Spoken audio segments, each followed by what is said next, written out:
नमस्कार दोस्तों, एक लाइव पर आपका हार्दिक स्वागत है, जहां हम आपको जीवन आधारित प्रश्नों का उत्तर लाते हैं। आज के इस कार्यक्रम में हम सीख रहे हैं, इज जीसस गॉड? क्या यीशु मसीह परमेश्वर है? यह प्रश्न आज बहुतों के मन में आया होगा कि क्या यीशु मसीह एक परमेश्वर है या नहीं। इसी पर हम वार्तालाप कर रहे हैं। ये हमारा आखिरी प्रसारण है। पिछले 2 प्रसारणों में हम आचार्य विकास मसीह से सीख रहे थे कि यीशु कौन है। तो ध्यानपूर्वक बैठ जाइए और देखिए इस कार्यक्रम को।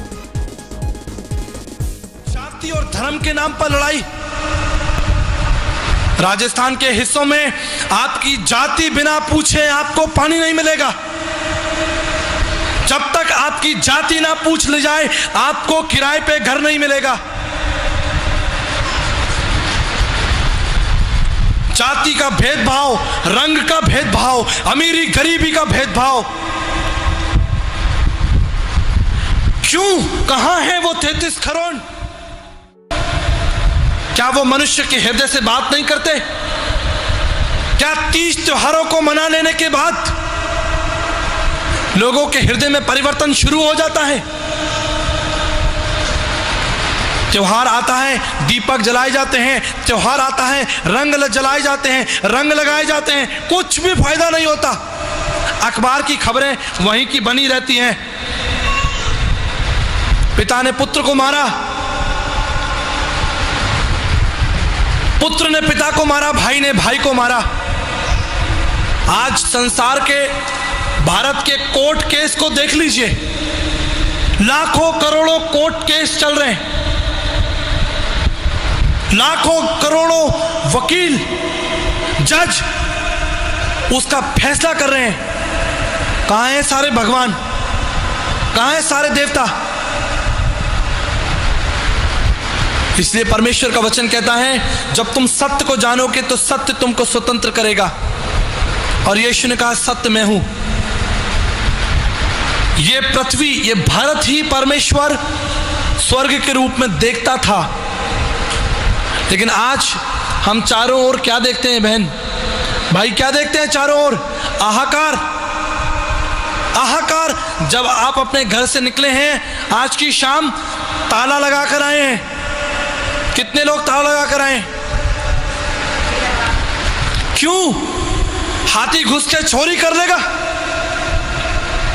कुत्ते और जानवर घुस के आपके घर से पैसे और जेवर चुरा के भाग जाएंगे? किसके लिए ताला लगा कर आए? मनुष्य के लिए। किससे डरे आपको? क्यों? क्यों डरे मनुष्य से? क्योंकि मनुष्य ने उद्धार नहीं पाया है, इसलिए वो एक खतरनाक जानवर है। खतरनाक जानवर। आज मैं आपको बताना चाहता हूं, सूर्य अपना कार्य कर रहा है, चंद्रमा अपना कार्य कर रहा है, पेड़ पौधे अपना कार्य कर रहे हैं, मौसम अपने समय पर आ जाता है, चला जाता है, लेकिन एक ही जना कार्य नहीं कर रहा है, वो है मनुष्य। जिस पर्पस के लिए, जिस उद्देश्य के लिए परमेश्वर ने मनुष्य को बनाया था, क्या वो उद्देश्य आज आप देख रहे हैं चारों ओर? कहां है ईश्वर? कौन इसका समाधान देगा? ये चमत्कारी बाबा? ये झूठी राशि रतन? ये झूठे तरीके? मैं आपके लिए एक पद निकालना चाहता हूं। खोलिए मत्ती की इंजील, उसका 2 अध्याय। 2 अध्याय के ऊपर क्या लिखा है? किसका आगमन? ध्यान दीजिएगा, ज्योतिषियों का आगमन। आज भारत देश के कोने कोने में ज्योतिषी बैठे हैं। हालेलुया।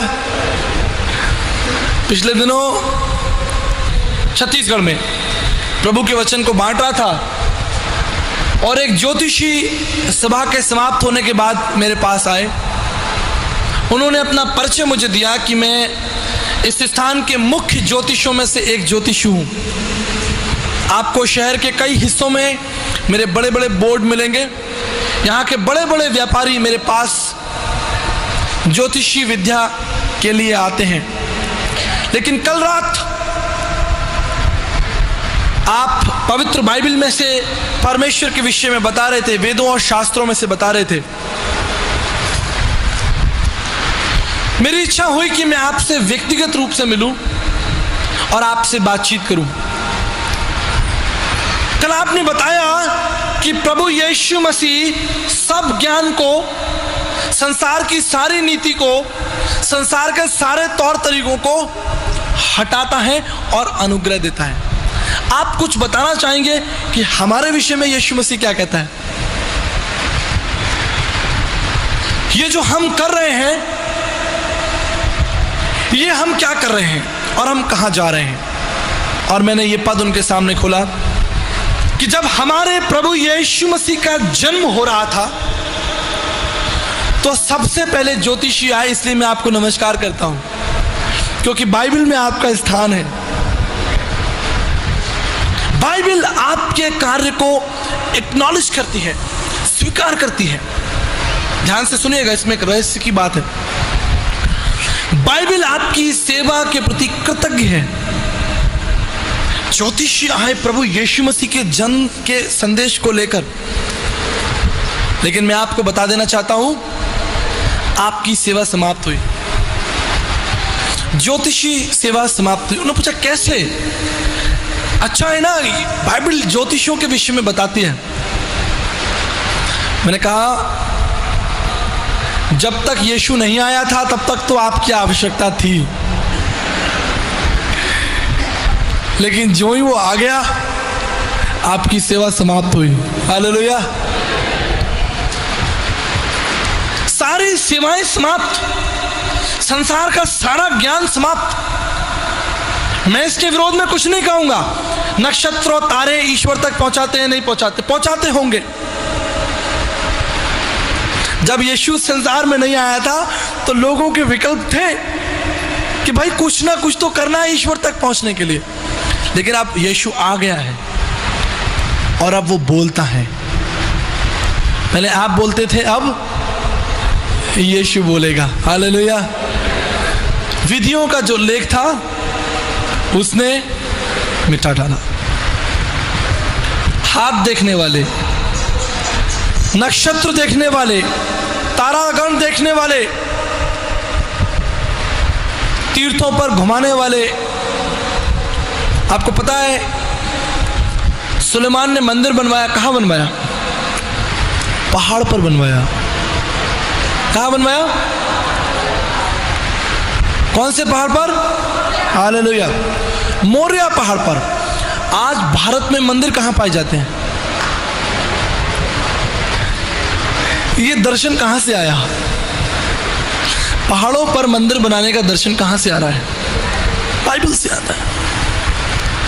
चंदन की लकड़ी, पीतल की हौदियां, पवित्र स्थान, अति पवित्र स्थान, महापवित्र स्थान, याजकों के वेशभूषा, सोने चांदी के, लकड़ी के, दीपकों की कारीगरी, छत की नक्काशी, दीवारों की नक्काशियां, सीढ़ियों की नक्काशियां। आज आप जाइए, पहला राजा दूसरा राजा पढ़कर किसी मंदिर के सामने खड़े हो जाइए और देख लीजिए। लेकिन अब ये सेवाएं समाप्त हुई। क्यों? क्योंकि पहले हम मंदिर जाते थे, लेकिन अब यीशु ने कहा कि तुम परमेश्वर का मंदिर हो। पहले हमें मोरिया पहाड़ पर चढ़कर परमेश्वर के लिए आराधना करने मंदिर जाने की आवश्यकता थी, लेकिन यीशु ने विधियों के खेल को, विधियों के लेख को, उसने कहा तुम परमेश्वर का मंदिर हो और परमेश्वर का आत्मा तुम में वास करता है। Now we not required temples. हमारा यीशु मसीह हृदय में रहता है, हमारे साथ साथ चलता है। जहां कहीं तू जाएगा मैं तेरे साथ साथ चलूंगा। आमीन। हम ऐसे परमेश्वर की आराधना करते हैं। हम कपाट बंद कर दे के परमेश्वर को छोड़कर आने वाले लोग नहीं हैं। कपाट बंद हो गए, हम वो लोग नहीं हैं। हम वो लोग हैं जो यीशु को, परमेश्वर को अपने हृदय में लिए फिरते हैं। हमारा परमेश्वर ना सोता है ना ऊँघता है। मेरे प्रियो, टमाटर सोच समझ के खरीदते हो, परमेश्वर सोच समझ के पाओ।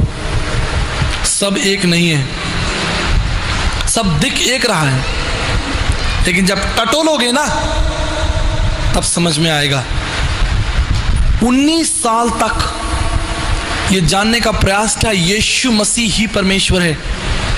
आप समझ रहे हैं, मैंने यीशु मसीह को यूं ही ग्रहण नहीं कर लिया, जांच के, परख के, सोच समझ के, ज्ञान बुद्धि से अच्छी तरीके से जान के क्या यीशु मसीह ही परमेश्वर है।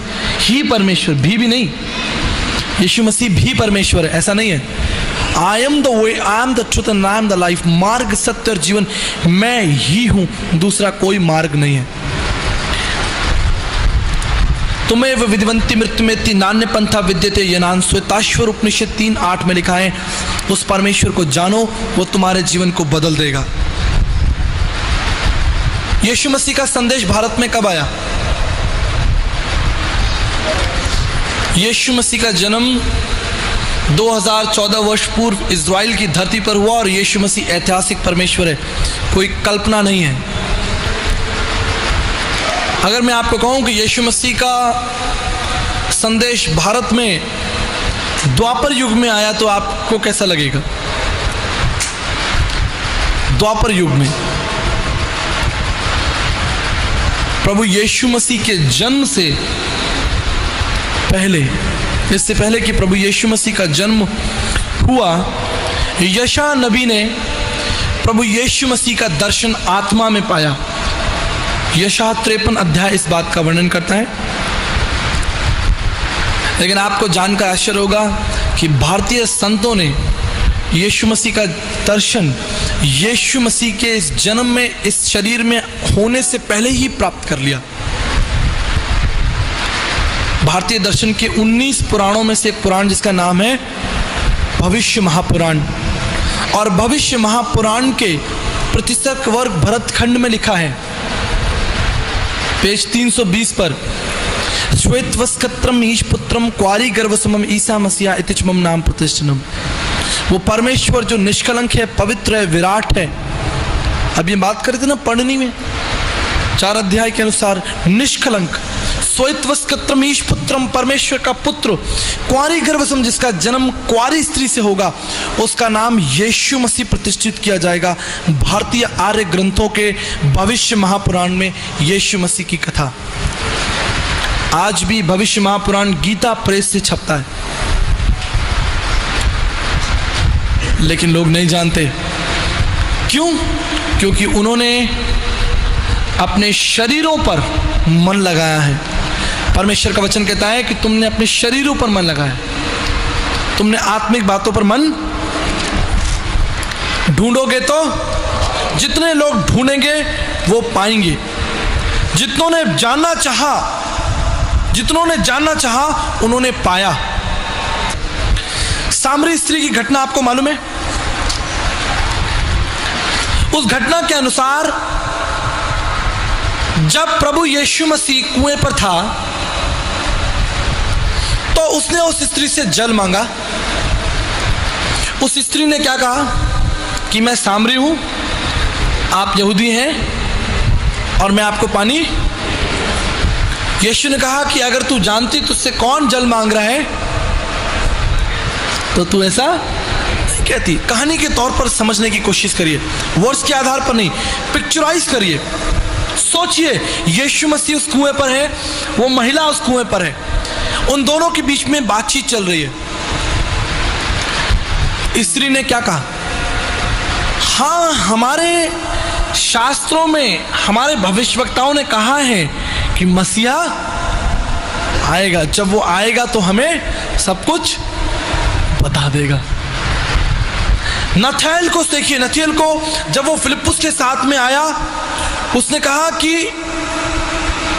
फिलिप्पुस ने कहा कि भविष्यवक्ताओं की पुस्तकों में जिसका वर्णन लिखा है वो मुझे मिल गया है। भविष्यवक्ताओं की पुस्तकों में, इसका मतलब फिलिप्पुस भविष्यवक्ताओं की पुस्तकों को पढ़ता था। हालेलुया। एक बार उसको अगर ध्यान से पढ़ते तो वो जानते कि यीशु मसीह कौन है। प्रजापति देवयज्ञ भुवनेश्वर नाभि, परमेश्वर ने पृथ्वी की नाभि पर यज्ञ किया और तुम्हें झूठी शिक्षाओं से बाहर निकाला। पिछले दिनों मेरा एक मित्र मुझे मिला और उसने कहा कि विकास जी मैं बहुत परेशान हूँ। भाई क्यों परेशान हो? बस पूछिए मत। मेरा बेटा मुझसे झगड़ा करता है, मेरी पत्नी मुझसे झगड़ा करती है, मेरे माँ बाप मुझसे झगड़ा करते हैं और इसका कारण सिर्फ एक है कि मेरे पुनर्जन्म के पाप। ध्यान से सुनिएगा कि मैंने पिछले जन्म में क्या किया है, पाप किया है। वो सारे पाप मेरे आगे आवागमन की शिक्षा, पुनर्जन्म की शिक्षा की बात कर रहा है वो। मित्रों, मैंने बड़ी सरलता से उससे पूछा, मेरे प्रिय भाई तुमने पिछले जन्म में पाप किया, तुमने पिछले जन्म में बुराई की, उसकी सजा तुम्हें आज मिल रही है। तुमने अपने मुंह से कहा है, लेकिन इस जन्म में भी तुम कोई भले काम नहीं कर रहे हो, यानी तुम्हारा आगे आना जन्म भी फंसने वाला है। दूसरी मुख्य बात, लोग कहते हैं पुनर्जन्म की शिक्षा के लिए 84 लाख योनियों से होकर गुजरना पड़ता है। ध्यान दीजिएगा मेरी बात पर, 84 लाख टाइम्स। लेकिन जो भी व्यक्ति बोलता है वो यही बोलता है कि भैया मैंने पिछले जन्म में कोई बुरे पाप किए, मुझे इस जन्म में सजा मिल रही है। कभी कोई ये नहीं बोलता कि मैं पिछले जन्म में सुअर था, कोई ये नहीं बोलता कि मैं पिछले जन्म में मगरमच्छ था, मैं पिछले जन्म में मनुष्य था मैं, और मैंने पाप किया और मैं आज इस सजा को भुगत रहा हूं और मैं आगे भी सजा भुगतने के लिए, उद्धार का कोई मार्ग ही नहीं खुला। जितने भी लोग आते हैं वो सिर्फ यही कहते हैं कि साहब हमने पिछले जन्म में पाप किया। तो भैया कुत्ता क्या पाप करता है? तितली क्या पाप करती है? जंगली जानवर क्या पाप करते हैं? आप ताला किसके लिए लगा कर आए हैं? जंगली जानवरों के लिए। मतलब पिछले जन्म में भी आप इंसान थे, इस जन्म में भी आप इंसान हैं और अगले जन्म में भी इंसान बनने की तैयारी है। तो 84 लाख योनियों का सिद्धांत सिर्फ इन 3 जन्मों में, या आप मनुष्य बनते रहेंगे, आप केकड़ा बिच्छू नहीं बनेंगे। आप ये क्यों नहीं कहते कि साहब मैं पिछले जन्म में गधा था, लेकिन वो आपसे यही कहेंगे कि साहब पिछले जन्म में कोई बुरे पाप किए होंगे। लोगों ने परमेश्वर की पवित्र शिक्षा के साथ खिलवाड़ किया है। परमेश्वर की शिक्षा को अपने ज्ञान से दूषित किया है। मैं परमेश्वर का धन्यवाद देना चाहता हूं कि आप में से बहुत सारे लोग अनंत राज्य के वारिस हैं। हालेलुया, बहुत सारे लोग। लेकिन अगर आज की शाम आप में से कोई ऐसा व्यक्ति बैठा है जो अभी भी यीशु मसीह को नहीं जानता, उसके लिए एक विकल्प है कि वो यीशु मसीह को जाने, इससे पहले कि उसकी आंखें बंद हो। अत्र ब्रह्म समश्यन्ते, जब तुम जीवित हो तुम परमेश्वर को जान सकते हो। झूठे शिक्षक, झूठी बातें, झूठे सिद्धांत, झूठी योजनाएं, भ्रम की शिक्षाएं, ताबीज, धागा, तंत्र मंत्र, पुनर्जन्म की शिक्षा, आवागमन की शिक्षा, जादू टोने की शिक्षा, ये आपको परमेश्वर से दूर दूर और बहुत दूर लिए जाती है। लेकिन यीशु आपके पास आता है और वो आपको क्या देता है? जितनों ने उसे ग्रहण किया। कितनों ने? जितनों ने उसे ग्रहण किया। ईसाइयों ने नहीं, अंग्रेजों ने नहीं, जितनों ने उसे ग्रहण किया उनको परमेश्वर की वरदान मिला। वरदान क्या मिला? संतान होने का अधिकार। अगर तुम परमेश्वर को जानोगे तो परमेश्वर के वरदान को जानोगे, और वरदान यही है कि यीशु मसीह ने हमें अपना पुत्र और पुत्री कहकर बुलाया है।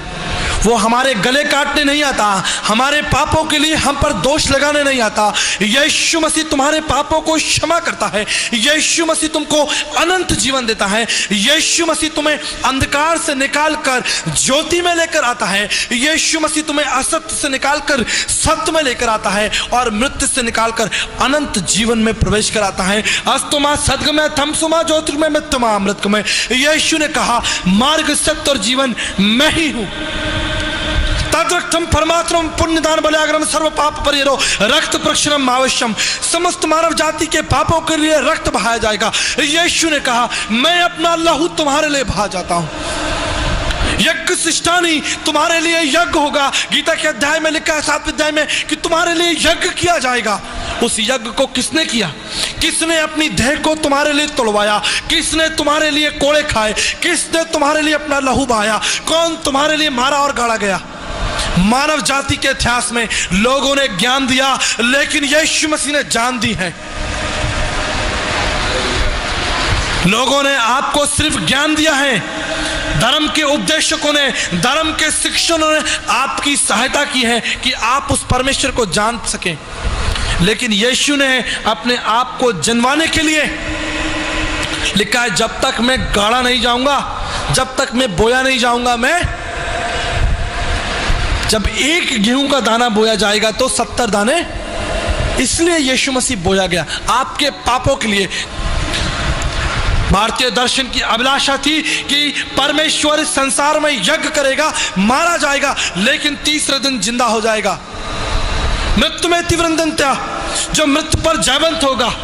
कौन जयवंत हुआ? मानव जाति के इतिहास में कौन मरकर जीवित हुआ? सिर्फ यीशु मसीह। संपूर्ण मानव इतिहास में कोई ऐसा व्यक्ति नहीं है जो मरकर जीवित हुआ। सिर्फ यीशु मसीह। यीशु मसीह धर्म नहीं है, यीशु मसीह व्यक्ति है। यीशु मसीह परमेश्वर है। प्रेम धर्म का मूल है और पाप मूल संताप। जहां दया वहां धर्म है और जहां क्षमा वहां आप। लोग धर्म की बात करते हैं, धर्म परिवर्तन की बात करते हैं। अरे धर्म है क्या? क्रूस पर धर्म निभाया गया, क्रूस पर क्षमा क्रूस पर से किया गया। क्रूस पर क्षमा दी गई, क्रूस पर प्रेम किया गया। यीशु तुम्हारे लिए क्रूस पर लटका रहा। बूंद बूंद करके उसका लहू उसके शरीर से बाहर आ रहा था। बूंद बूंद करके वो तड़प तड़प कर तुम्हारे और मेरे पापों के लिए मर रहा था। क्रूस की कथा नाश होने वालों के लिए मूर्खता है। इसलिए मैं सुसमाचार से नहीं लजाता। मेरी आवाज जितने लोग सुन रहे हैं, आज की शाम में आपको बताना चाहता हूं, यीशु से सुंदर और सरल विकल्प नहीं मिलेगा। ढूंढ लीजिए, जाइए, देखिए। अगर यीशु मसीह से सरल और सुंदर विकल्प आपको मिलता है, मुझे जरूर बताइएगा।